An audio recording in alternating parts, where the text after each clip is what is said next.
नमस्कार। The front line के लिए मैं कौशिक। बड़े बड़े दिग्गजों के बीच बिहार विधानसभा चुनाव को लेकर के बक्सर विधानसभा क्षेत्र से एक कर्मठ और जुझारू व्यक्ति भी खड़े हैं। निर्दलीय प्रत्याशी हैं आप, अरुण कुमार ओझा जी। चलिए हम इनसे बात करते हैं, क्या सोच करके ये राजनीति में उतर गए हैं।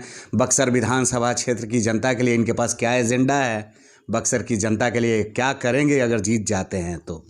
जी नमस्कार, स्वागत है आपका बक्सर विधानसभा क्षेत्र में। तो कैसे कैसे आना हुआ चुनाव लड़ने के लिए? चूँकि मैंने क्षेत्रों का दौरा कर रहा था और तमाम फीडबैक मिल रहे थे कि लोग सभी दलों से नाराज़ हैं, जो सिटिंग हैं जो पूर्व में भी हैं, और लोगों के विचार में एक विकल्प की मांग थी कि कोई ऐसा विकल्प आएगा जिसके पक्ष में हम लोग आएंगे। और उसी विकल्प के चलते हमारी सोच हुई कि समर शेष नहीं पाप का भागी केवल व्याघ्र, जो तटस्थ रहेगा समय लिखेगा उसका भी इतिहास। इसी आधार पर हमने लोगों को विकल्प देने का काम किया, ताकि ये कोई न जाने कि विकल्पहीनता के चलते फिर वही रोना रोना और 5 साल सिटिंग को गाली देना। ये बात सोच कर मैं उतरा हूँ। अभी विधानसभा क्षेत्र में, आपके विधानसभा क्षेत्र में बड़े बड़े दिग्गज हैं जो खुद को पहलवान कह रहे हैं। निवर्तमान विधायक जो हैं मुन्ना तिवारी जी खुद को अकेला पहलवान कह रहे हैं। दूसरी तरफ केंद्र में बैठे हुए भाजपा, उससे प्रत्याशी हैं परशुराम चतुर्वेदी, और एक तरफ आप हैं। सवाल है कि मुन्ना तिवारी हों या पहलवान हमारे परशुराम भाई हों, दोनों हमारे छोटे भाई हैं। और दोनों छोटे भाई के बीच अगर बड़ा भाई खड़ा है तो निश्चित रूप से उनसे ज़्यादा पहलवान होगा। अच्छा, तो उनसे आप ताकतवर साबित होंगे? हाँ, निश्चित होंगे। जो सरकार, जो जनता की सोच है क्षेत्रों के दौरा के क्रम में, जो इन लोगों के विरोध में सिटिंग और पहले, चूँकि यही जनता कह रही है कि 20 वर्षों तक हमने दूसरे को वोट देकर देखा, दल वाले को वोट देकर देखा। इस बार एक निर्दलीय प्रत्याशी, आप कर्मठता के ऊपर हैं, आपके हम लोगों ने संघर्षों को देखा है और आपके संघर्षों के बल पर हम आपके साथ हैं, और ऐसा विश्वास लोगों को दिलाया जा रहा है। आप तो हमेशा चिकित्सा विभाग के कर्मचारियों के लिए लड़ते रहे हैं। हम चिकित्सा संघ के कर्मचारी, आशा कर्मचारी संघ का पिछली बार भी हड़ताल करा के हम लोगों ने 1000 रुपया दिलवाने का काम किया, जो सभी आशा बहनों को मिलने जा रहा है।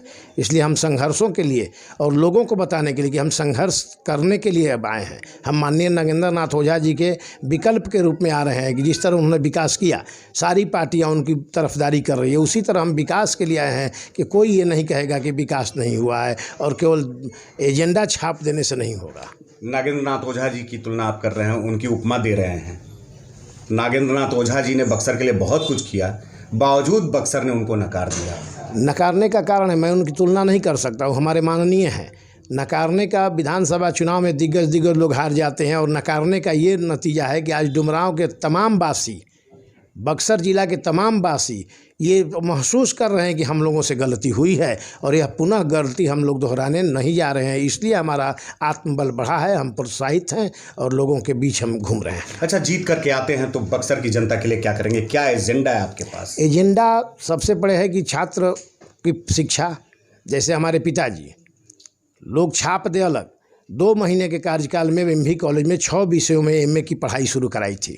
उसमें 2 विषय का अभी एमए की पढ़ाई नहीं चल रही है।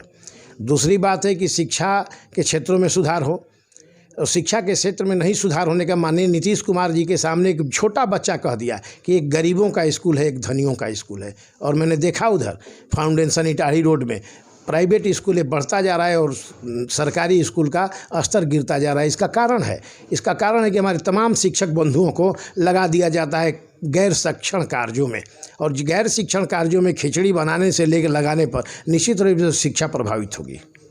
और क्या देंगे? शिक्षा और स्वास्थ्य के क्षेत्र में, और स्वास्थ्य के क्षेत्र में पहले उपकेंद्रों पर डॉक्टर जाते थे, वहाँ के दवा मिलता था। 5 किलोमीटर के रेडियस में एक उपकेंद्र हुआ करते थे, अभी भी है, लेकिन वो निर्जीव प्राप्त हो रहे। वहाँ पर हम लोगों के समय 5-7 दवाइयाँ मिलती थी, सल्फागोलाडिन, सल्फाडेमाडिन, पैरासीटामोल, एस्पिरिन, ये सब दवाइयाँ। अब इस दवाइयों के लिए उनको 20 किलोमीटर 40 किलोमीटर सदर अस्पताल या प्रखंड मुख्यालय में जाना पड़ता है, और वहाँ मात्र 2 दिन की दवा मिलती है, फिर वो निराश होकर प्राइवेट की तरफ जाने के लिए तत्पर होते हैं। यानी सरकार की मांग, बड़े बड़े बिल्डिंग बन गए हैं लेकिन सुविधाओं, हाँ जी, इसका मतलब यही है कि सरकार यह चाहती है कि हम अस्पताल के तमाम कर्मचारियों को, तमाम लोगों को इस तरह बदनाम काम कर दे, ताकि हम प्राइवेट सेक्टर में देने के लिए जब तैयार रहें तो कोई बोलने वाला नहीं हो। जिस तरह BSNL को बर्बाद किया गया और तमाम कर्मचारियों की छटनी की गई, VRS दिया गया, उसी तरह प्राइवेट सेक्टर में यानी शिक्षा और स्वास्थ्य के क्षेत्रों को बदनाम करके हम प्राइवेट सेक्टर में देने के लिए राह अपना रहे हैं। बक्सर कस्बाई जिला है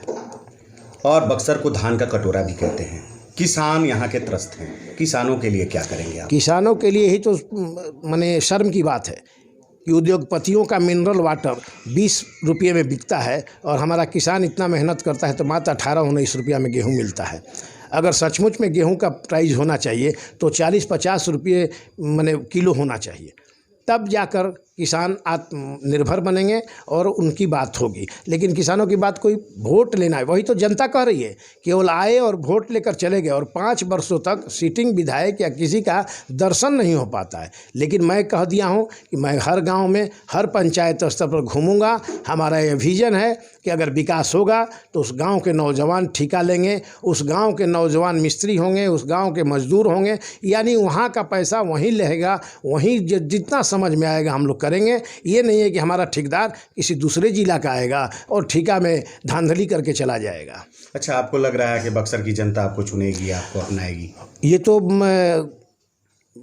मन की बात है, लेकिन जो अभी मिल रहा है उसमें तो मैं जो माने बोल रहा है, बात तो प्रधानमंत्री जी का जो जन की बात है, वो तमाम लोग ये कह रहे हैं कि हम आपको विकल्प के रूप में देख रहे हैं और आपको हम चुनाव में जिताएंगे, ये हमारा विश्वास है। अभी हमारा पूर्वांचल का दौरा हुआ, अब आज से हम चौसा की तरफ जा रहे हैं, तमाम लोगों को बताने का काम करेंगे और उसके बाद जनता का। तो शुभकामना है आपको, धन्यवाद। आप द फ्रंट लाइन के मंच पर आए।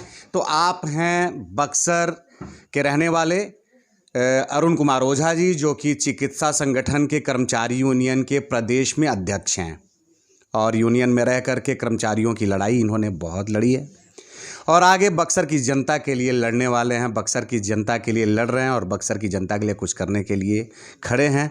तो आगे और लोगों से भी मिलेंगे कि अन्य नेताजी लोगों के पास क्या एजेंडा है बक्सर की जनता के लिए। तो चलिए, अब तक के लिए बस यही तक, फिर मिलते हैं नए मुद्दे, नए सरोकारों के साथ।